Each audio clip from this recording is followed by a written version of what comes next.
नमो बुद्धाय. जय भीम. मित्रमैत्रिणींनो, माणूस वाईट जन्माला येत नाही. परिस्थिती, अज्ञान आणि चुकीचे मार्गदर्शन त्याला वाईट बनवतात. आजची कथा आहे ज्याच्या हातात रक्त होते पण हृदयात परिवर्तनाची बीजे होती. ही कथा आहे अंगुलीमालाची. अंगुलीमाल पूर्वी एक हुशार, शिस्तबद्ध विद्यार्थी होता. गुरुकुलात तो सर्वात बुद्धिमान मानला जायचा. पण इतर विद्यार्थ्यांच्या मत्सरामुळे त्याच्यावर खोटे आरोप झाले. गुरुने त्याला शिक्षा म्हणून सांगितले, मला 1000 माणसांची बोटं आण. अज्ञानात अडकलेला शिष्य डाकू बनला. अंगुलीमाल जंगलात राहत होता. प्रत्येक माणसाची बोटं कापून ती माळेत गुंफत होता. गावोगाव भय पसरले. आई मुलांना बाहेर सोडत नव्हत्या. राजा सुद्धा घाबरला. पण कोणालाही माहिती नव्हते हा क्रूर डाकू कधी काळी एक निरागस विद्यार्थी होता. एक दिवस भगवान बुद्ध त्या जंगलातून चालले होते. लोक म्हणाले, म्हणते पुढे जाऊ नका, अंगुलीमाल आहे. बुद्ध शांतपणे म्हणाले, मी जातोय. कारण त्याला कोणीच थांबवलं नाही.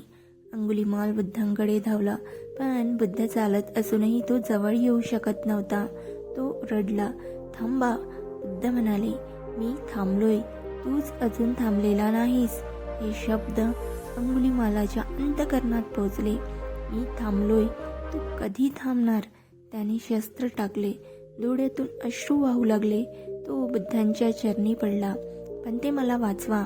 हा क्षण होता क्रूरतेचा अंत आणि करुणेची सुरुवात. बुद्धांनी अंगुलीमालाला संघात घेतले. तो भिक्षू झाला. लोक त्याला दगड मारत, अपमान करत.